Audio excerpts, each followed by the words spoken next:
देवं कंसचाणूरमर्दनम्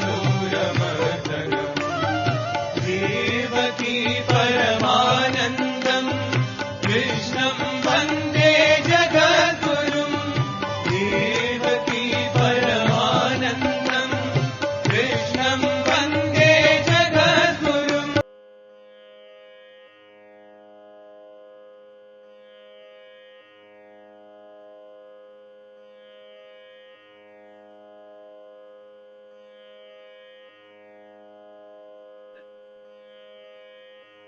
శ్రీ గురుభ్యో నమః. వ్యాస విరచిత శ్రీమద్ భాగవతంలో దశమ స్కందంలో మనం 60వ అధ్యాయం చెప్పుకుంటున్నాం. ఇందులో శ్రీకృష్ణుడు పలికినటువంటి విరసోక్తులకి రుక్మిణీదేవి వాటిని అన్నిటినీ కూడా సవివరంగా వివరిస్తూ అవే వచనాలని కృష్ణుడు పలికినటువంటి వచనాలనే నిరూపిస్తూ ఎంతో అద్భుతమైనటువంటి మాటలతో స్వామికే మళ్ళీ తిరిగి సమర్పిస్తుంది. వాటిని ఖండించడం అంటారు. ఖండిస్తూనే నిరూపిస్తుంది ఓ పక్కన. అవునయ్యా నువ్వు చెప్పింది నిజమే, కానీ అది కాదు ఇది అని చెప్పన్నట్టుగా నిరూపిస్తుంది. భార్యాభర్తలలో ఈ విధమైనటువంటి చతురోక్తులు, ఒకరు విరసంగా మాట్లాడితే రెండో వాళ్ళు దాన్ని చతురతతో ఏ విధంగా తిప్పికొట్టాలి అనేటువంటి మనం ఈ దంపతుల దగ్గర నుంచి మనం నేర్చుకోవాల్సినటువంటి అంశం. అంతేగాని పోట్లాడి పెంచుకోవడానికి కాదు. అటువంటి అంశం రుక్మిణీదేవి తిరిగి కృష్ణుని వారికి ఎలా తిరిగి అప్పచెప్తుంది అవే మాటని అని చెప్పి వాటికి సంబంధించిన అంశాలు మనం పరమేశ్వరుడి యొక్క వివాహానికి కూడా ముడిపెట్టుకుని మనం చెప్తున్నాం.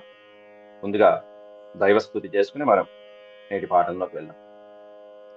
ఓం శుక్లాంబరధరం విష్ణుం శశివర్ణం చతుర్భుజం ప్రసన్నవదనం ధ్యాయేత్ సర్వవిఘ్నోపశాంతయే వ్యాసం వసిష్ఠనప్తారం శక్తేః పౌత్రమకల్మషం పరాశరాత్మజం వందే సుఖతాతం తపోనిధిం వ్యాసాయ విష్ణురూపాయ వ్యాసరూపాయ విష్ణవే నమో వై బ్రహ్మనిధయే వాసిష్ఠాయ నమో నమః.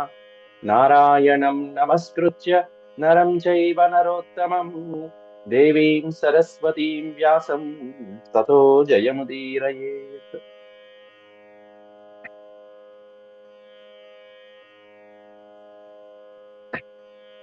నిన్నటి పాఠంలో మనం 36 శ్లోకాల వరకు ప్రవచించుకోవడం జరిగింది. రుక్మిణ్యువాచ దగ్గర నుంచి 34వ శ్లోకం నుంచి 3-4 శ్లోకాలు మనం చెప్పుకున్నాం. అయితే ఇవి కొంచెం క్లిష్టమైనటువంటి శ్లోకాలు కాబట్టి ఒకసారి వాటి భావాన్ని మళ్ళీ ఒకసారి వాటి సారాంశాన్ని సంక్షిప్తంగా చూసుకుని మనం నేటి పాఠంలోకి వెళ్దామండి.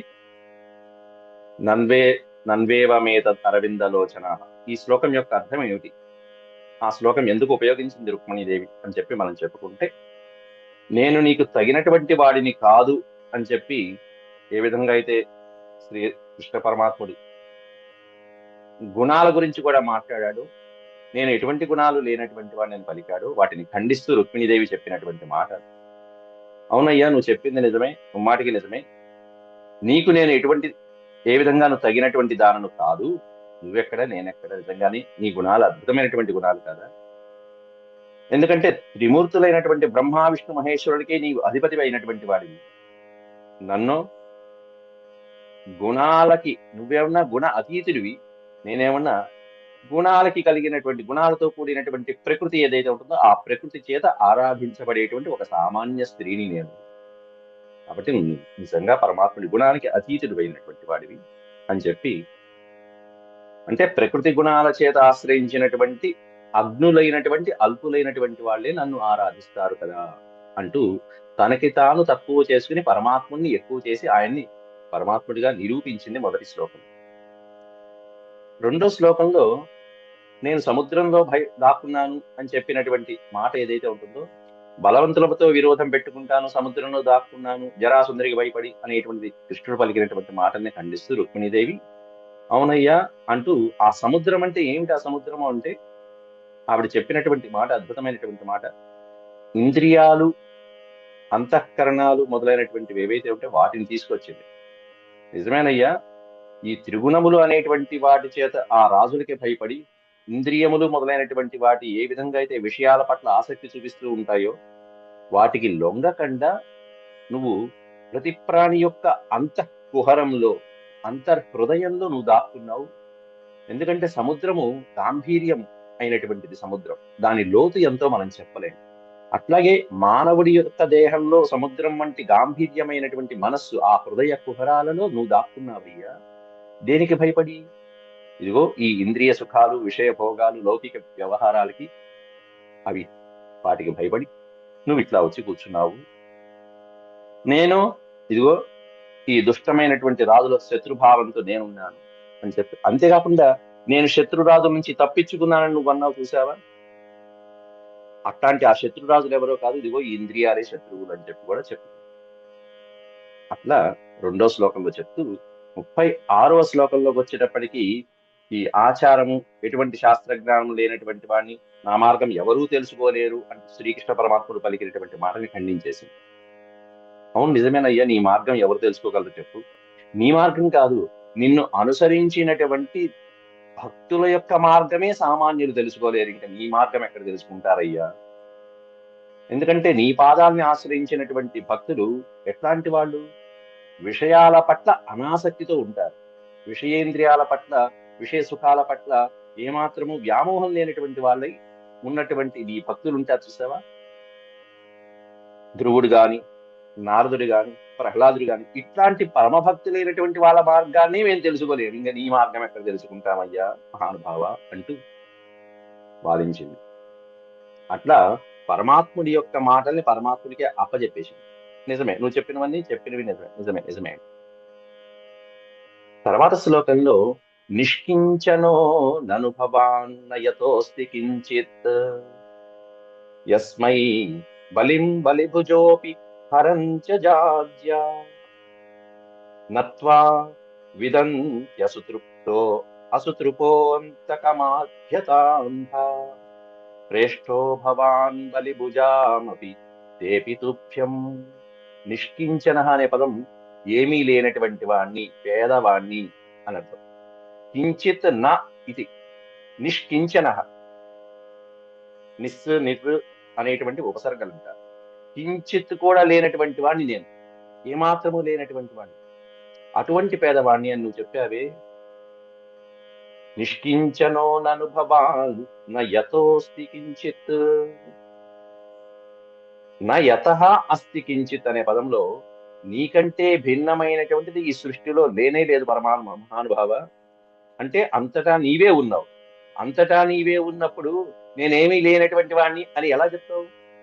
సమస్తము నీదే, మొత్తం అంతా నీవే ఉన్నావు. ఇందుగలడందు లేడని సందేహము వలదు. అట్లా ఉన్నటువంటి వాడికి నాకేం లేదు అంటే, కాబట్టి యస్మై బలిం బలిభుజోపి హరంచ జాజ్యాహ, హరంతి అజాద్యాహ అనే పదం నేను చెప్పుకున్నాను. అజ అంటే బ్రహ్మ, ఆద్యాహ బ్రహ్మ మొదలైనటువంటి దేవతలని కూడా, అటువంటి వాళ్ళు కూడా నిన్ను పూజిస్తూ ఉంటారు వచ్చి. బ్రాహ్మణులు మొదలైనటువంటి వాళ్ళు హవిస్సుల్లో, యజ్ఞాలలో అనేకమైనటువంటి బలులు సమర్పిస్తూ ఉంటారు. ఎవరికి? దేవతలకి. ఇంద్రాయ నమః, అగ్నయే స్వాహ, ఇంద్రాయ స్వాహ, బ్రహ్మణే స్వాహ అంటూ అనేకమైనటువంటి హవిస్సులు సమర్పిస్తూ ఉంటారు. అటువంటి బలిభుజో అపి అజాద్యాహ, అటువంటి హవిస్సులను స్వీకరించేటువంటి బ్రహ్మ మొదలైనటువంటి దేవతలు కూడా,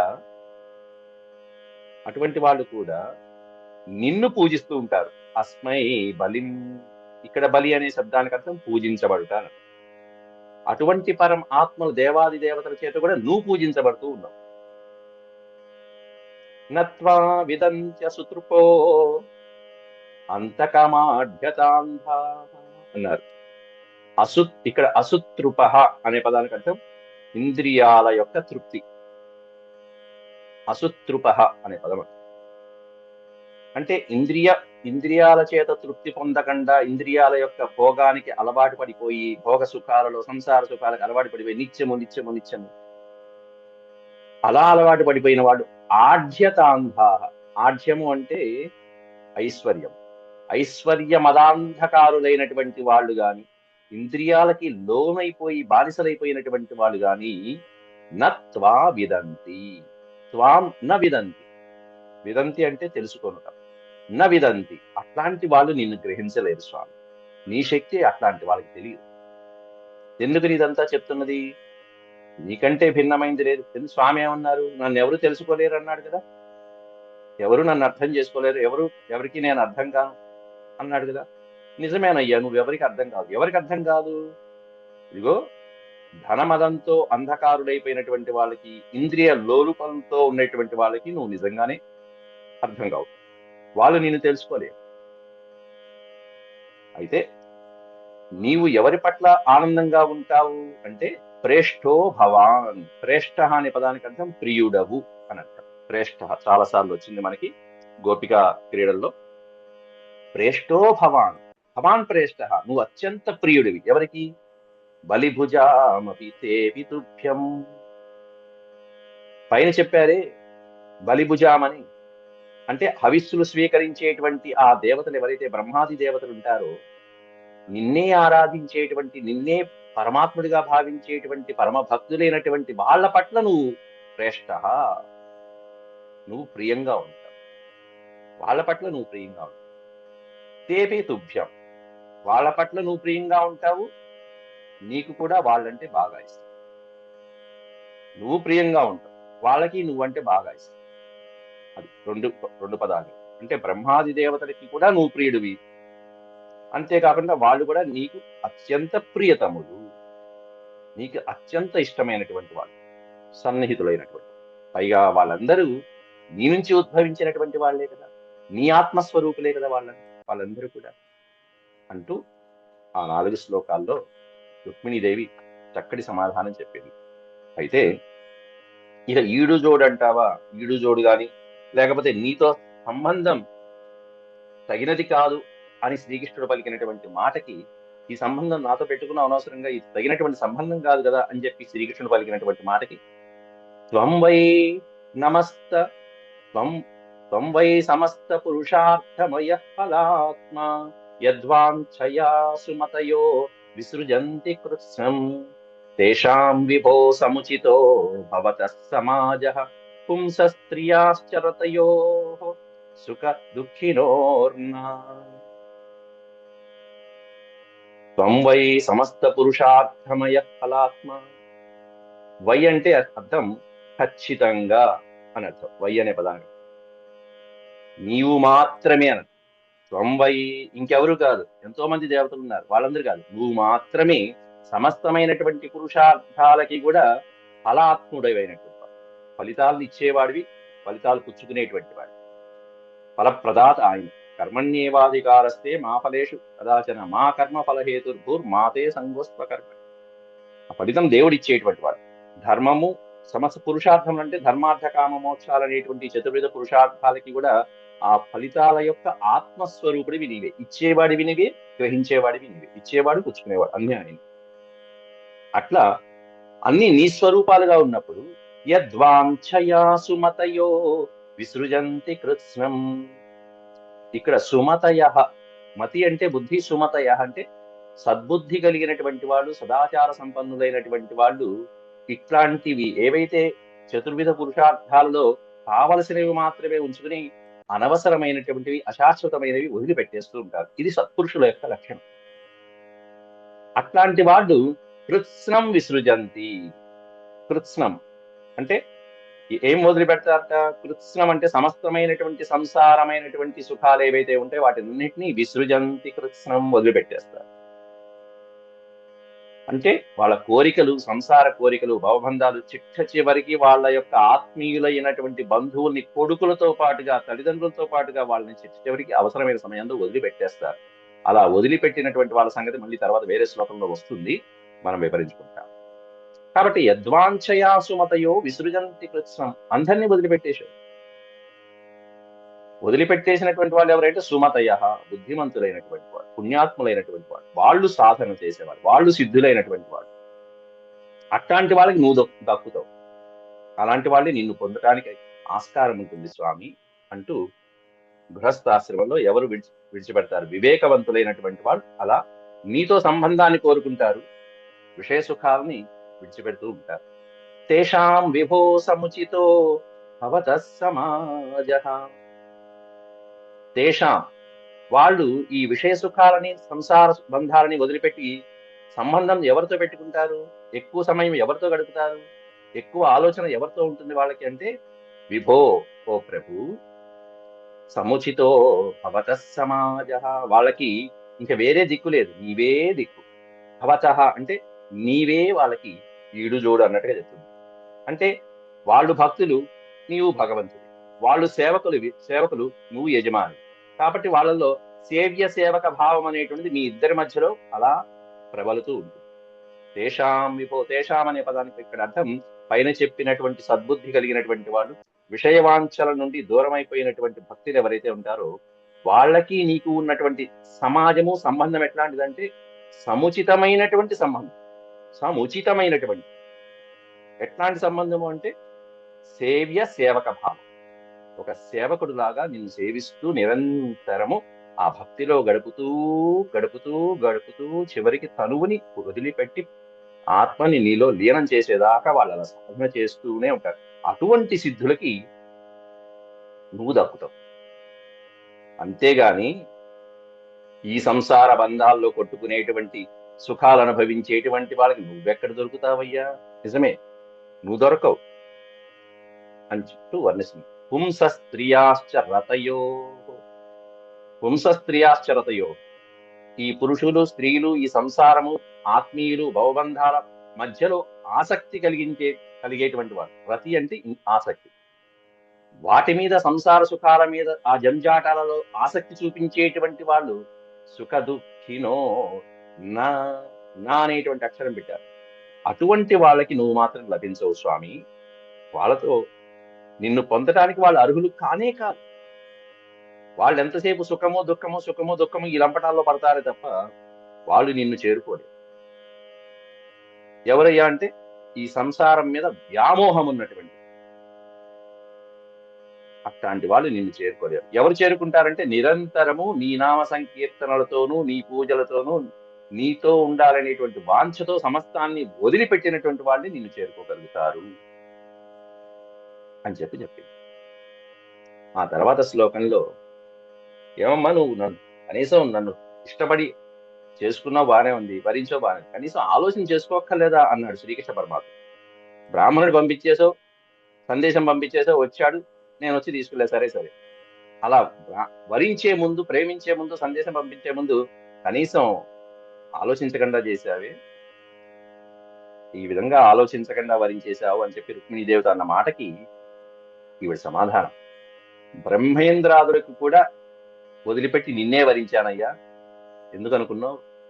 ఇంద్రుడు చంద్రుడు అక్కడ పాల సముద్రం నుంచి, క్షీర సముద్రం నుంచి లక్ష్మీదేవి పైకి రాగానే అందరూ కోరుకున్నారు నాకు నాకు నాకు అని. ఆయన మాత్రం చక్కగా మహావిష్ణుమూర్తి హాయిగా ఆవిని గ్రహించేశారు. కాబట్టి వాళ్ళందరినీ కూడా కాదని నిన్నే ఎందుకు వరించాను?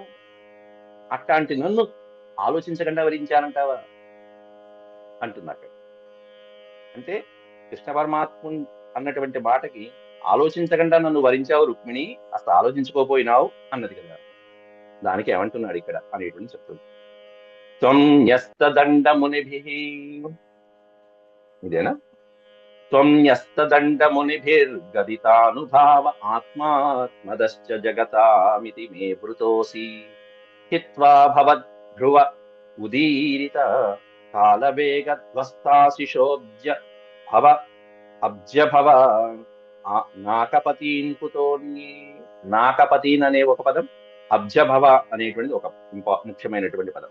ధ్వస్తాశిషోబ్జభవ నాకపతీన్ కుతో అన్యే. త్వం న్యస్తదండ, అవునయ్యా నువ్వు దొరకటం కష్టం, చిక్కడు దొరకడు. ఎవరికి దక్కుతాడు? పరమాత్ముడు. న్యస్తదండమునిభిః. దీంట్లో మనం ఇంకోటి కూడా చెప్పుకోవచ్చు. కృష్ణ పరమాత్ముణ్ణి కీర్తించేది ఎవరు? నన్ను భిక్షకులే కీర్తిస్తూ ఉంటారు, అనవసరంగా వాళ్ళకి ఏ ఉపయోగం లేనటువంటి భిక్షుకులు మాత్రమే నన్ను కీర్తిస్తాడని కూడా చెప్పాడు కదా. నన్ను ఆలోచించకుండా వివాహం చేసుకున్న వరించావు రుక్మిణి అని కూడా అన్నాడు కదా. ఈ రెండింటికి సరిపోతుంది ఈ శ్లోకం. భిక్షకులు అంటే ఎట్లాంటి భిక్షకులు అనేటువంటి మొదటి పాదంలో వేసేసింది. ఎవరా భిక్షకులు? భిక్షకులు అంటే ఏమిటి అనుకున్నారు? అంటే ఎందుకు పనికిరానటువంటి బ్రాహ్మణోత్తములు భిక్షను అర్జించేటువంటి వాళ్ళు ఊరికిన స్తోత్రపాఠాలు చేస్తూ వేదాలతో నన్ను స్తుతిస్తా పొగుడుతూ ఉంటారు, ప్రశంసిస్తూ ఉంటారు. రుక్మిణి కనీసం ఆలోచించుకోక్కర్లేదా అన్నటువంటి న్యస్త దండ మునిభి, వాళ్ళ చేత నువ్వు స్తుతించబడతావు కృష్ణ అంది రుక్మిణి ఒక్క మాట. న్యస్త దండం, దండం అంటే మీకు తెలిసిందే, దండము అంటే ఆయుధం, న్యస్త అంటే విడిచిపెట్టిన, త్యక్త న్యస్త. న్యస్తదండ మునిభి అంటే ఏమాత్రము కోపము, ఉద్రేకము, ఆవేశము, క్రోధములు లేనటువంటి శాంత స్వభావులు అయినటువంటి మునుల చేత కీర్తించబడేవాడివి నువ్వు అని చెప్పడం దాంట్లో అర్థం. మునిభి గదిత అనుభావ, మునిభి అంటే మునుల చేత, గదిత కీర్తించబడిన, ప్రశంసించబడేటువంటి వాడివి, పొగడబడేటువంటి వాడివి కృష్ణ నువ్వు. ఎవరి చేత? ఎటువంటి మునులు? సామాన్య మునుల శాంత స్వభావంతో ఉండేవాళ్ళు. ఇక వాళ్ళకి ఎంత మనం కోపం తెప్పించాలని ప్రయత్నించినా సరే న్యస్తదండ, వశిష్ఠుడు దాంట్లో గొప్పవాడు. సమస్తమైనటువంటి మునుల్లో కోపం లేనటువంటి వాడు, శాంత స్వభావుడు, క్షమాగుణం కలిగిన వాడు ఎవరు అంటే వశిష్ఠ మహర్షి. అట్లాంటి కోపోద్రేకాలని విడిచిపెట్టి అత్యంత శాంత స్వభావంగా ఉండేటువంటి బ్రాహ్మణోత్తముల చేత, మునుల చేత కీర్తించబడేటువంటి మహానుభావుడి అయ్యా నువ్వు. పైగా ఆత్మాత్మదశ్చ జగతామితి మే వృతోసి, మే వృత అసి, అట్టాంటి నువ్వు నా చేత వృత అసి వరించబడ్డావు. నేను కావాలని కోరుకున్నాను. నేను ఎందుకు కోరుకున్నాను? నేనా పిచ్చిదాన్నా? ఎందుకు కోరుకున్నాను? ఎంత అద్భుతమైన సెలక్షన్ నాది. అట్లాంటి శాంత స్వభావులైనటువంటి బ్రాహ్మణోత్తముల చేత కీర్తించబడేటువంటి నిన్ను ఎట్లాంటి వాడి అంటే ఆత్మదశ్చ జగతాం, నీవు సమస్త ప్రాణికోటికి ఆత్మవి. సృష్టిలో ఉన్న ప్రతి ప్రాణికి నీవే ఆత్మవి. ఆత్మదశ్చ, దాని ఒక్కక్షరానికి మీకు చాలాసార్లు చెప్పాను. దా అంటే ఇచ్చుట అన్నది. వరద అంటే వరములు ఇచ్చేవాడు, వరద. అభయద, అభయములను ఇచ్చేవాడు. ఇక్కడ ఏమన్నది? ఆత్మద అన్నారు. ఆత్మద అంటే ఆత్మని కూడా త్యాగం చేసేటువంటి వాడు, ఆత్మని కూడా ఇచ్చేవాడు. ఆయన అన్ని ప్రాణికోటిల్లో ఉండేటువంటి వాడు ఆయన. అంతేకాకుండా అవసరమైతే తన భక్త కోటికి తన ఆత్మని సైతం త్యాగం చేసేటువంటి వాడు అన్నట్టు. మీకు ఉదాహరణ చెప్పాలంటే రావణాసుడికి ఆత్మలింగం ఇచ్చాడు మహానుభావుడు, తిప్పలు పడ్డాడు. అలాగే ఇంకొకరికి భస్మాసుడికి ఒక వరం ఇచ్చాడు పరమేశ్వరుడు. ఇంకొకరికి రకరకాలుగా వరాలు ఇచ్చాడు. ఆత్మలింగం. గజాసుడికి ఏమి ఇచ్చాడు? మొత్తం సమస్తం లోపలికి వెళ్ళిపోయి కూర్చున్నాడు. గజాసురుడి లోపలే కూర్చున్నాడు పరమేశ్వరుడు, భోళాశంకరుడు. చివరికి ఆత్మలింగం ఇస్తే రావణాసుడు ఏదో ఆ వినాయకుడు కాస్త గట్టెక్కి ఇచ్చాడు మొత్తాన్ని. కాబట్టి అది ఆత్మద అంటే. అంటే ఎవరికి ఏది కావాలంటే అది ఇస్తూ చివరికి నీకు నువ్వే సమర్పించుకునేటువంటి భావం ఉన్నటువంటి అత్యంత స్వరూపుడివి నువ్వు. ఆత్మదశ్చ జగతామితి, ఈ జగత్తులో అందరికి ఏది కావాలంటే అది ఇచ్చేటువంటి వాడివి. అందుకే అట్లాంటి వాడివి కాబట్టి మే వృతోసి, ఇన్ని గుణాలు చూసే నేను వరించాను, మామూలుగా వరిస్తానా? అందుకే ఆ పాల సముద్రంలోంచి పుట్టినప్పుడు అనేక మంది దేవతలు నన్ను వరించడానికి వచ్చినా కూడా కాదని తిరస్కరించి నిన్ను పట్టుకున్నానయ్యా మహానుభావ. హిత్వా, హిత్వా అంటే వదిలిపెట్టి. ఎవరిని వదిలిపెట్టింది? నీ కంటి చూపులతో మొత్తం సమస్తమైనటువంటి కాలంలో కలిసిపోయేటువంటి బ్రహ్మాది దేవతల్ని కూడా వదిలిపెట్టేసి నువ్వు ఒక్కసారి కంటి సైగ చేస్తే చాలు మొత్తం లోకమంతా కొట్టుకుపో. కాలం అనేటువంటి నీ క్రీగంటి చూపులో వాళ్ళు కొట్టుకుపోతారు. ఎవరు కొట్టుకుపోతారంటే సమస్త జగత్తు లయమైపోతుంది. ఏం చేయాలి? సమస్త జగత్తు లయమైపోవాలంటే నీ క్రీగంటి చూపు చాలు, నీ కంటి చూపు ఒకసారి అలా చూస్తే చాలు. అందుకే భవద్భ్రువం అన్నారు. భ్రువం అంటే భ్రుకుటి అంటాను చూసారా? భవద్భ్రువ ఉదీనిత కాలవేగ, నీ కంటి నుంచి వచ్చినటువంటి అద్భుతమైనటువంటి ఆ క్రీగంటి చూపుతో ఉదీరిత ఏర్పడినటువంటి ఈ సమస్తమైన జగత్తు కూడా, ఉదీరితం అంటే ఏర్పడడం, అటువంటి ఈ జగత్తంతా కూడా కాల వేగం, ఈ సమస్తమైనటువంటిది కూడా ఈ కాలం స్వరూపుడైనటువంటి నీలో, ఈ కాలంలో మొత్తం అందరూ కలిసిపోతారు. ఎవరు కలిసిపోతారు? స్వస్థ ఆశిష అబ్జభవ. ఇక్కడ అబ్జభవ అని చూసారా? ఈ అబ్జభవుడు అంటే, అబ్జము అంటే పద్మము, పద్మమునందు పుట్టినవాడు అబ్జభవుడు అంటే బ్రహ్మ. బ్రహ్మాది దేవతలు నాకపతి, నాకము అంటే స్వర్గం, నాకపతి అంటే స్వర్గములో ఉండేటువంటి సమస్త దేవతలు, బ్రహ్మ మొదలైనటువంటి వాళ్ళందరూ కూడా ఆశిషో ధ్వస్త. ఆశిష ధ్వస్త అంటే ధ్వంసమైనటువంటి కోరికలు కలిగినటువంటి వారైనటువంటి ఆ బ్రహ్మాదుల్ని కూడా కాదని నిన్ను చేసుకున్నానయ్యా. అట్లాంటి నేను ఆలోచించకుండా చేసుకున్నాను అనుకున్నావా? పిచ్చి నాయ, ఎంత పిచ్చి నాయన నీకు అర్థం కావట్లేదు. నేను ఎలా ఎంత ఆలోచించి మరీ చేసుకున్నాను. ఎంత ఆలోచించిందంటే అబ్బే వీళ్ళంతా ఆయన క్రీగంటి చూపు చూస్తే మొత్తం కాలంలో కొట్టుకుపోయేటువంటి ఈ బ్రహ్మాదులు నాకెందుకు, ఆయన కావాలని చెప్పి నిన్ను ఎంచుకున్నాను కావాలని పాలసముద్రం నుంచి. అంత చక్కటి ఆలోచనతో నేను ముందు చూపుతో నిన్ను చేసుకుంటే నాకు ఆలోచన లేదంటావా కృష్ణ? అట్లాంటి బ్రహ్మాది దేవతల్నే నేను కాదని చెప్తే కుతో అన్యే, ఇక సామాన్యుల పరిస్థితి ఏం చెప్పాలి? అన్యే కుత, ఇక సామాన్యులు నాకెందుకు? బ్రహ్మాది దేవతలే ఇక్కడ ధ్వస్త ఆశిష అనే పదం ముందు చూసారా? అంటే వాళ్ళ ధ్వంసమైనటువంటి కోరికలు కలిగినటువంటి అబ్జభవ, బ్రహ్మ మొదలైనటువంటి దేవతలు కలిగినటువంటి వాళ్ళందరూ కూడా ముందు స్వర్గం నుంచి ఆ పాలసముద్రం నుంచి వచ్చిన ఆమెని గ్రహిద్దామనుకున్నారు. కానీ వాళ్ళ యొక్క కోరికలు కూడా అడియాసలైపోయినాయి నీ యొక్క చూపుతో.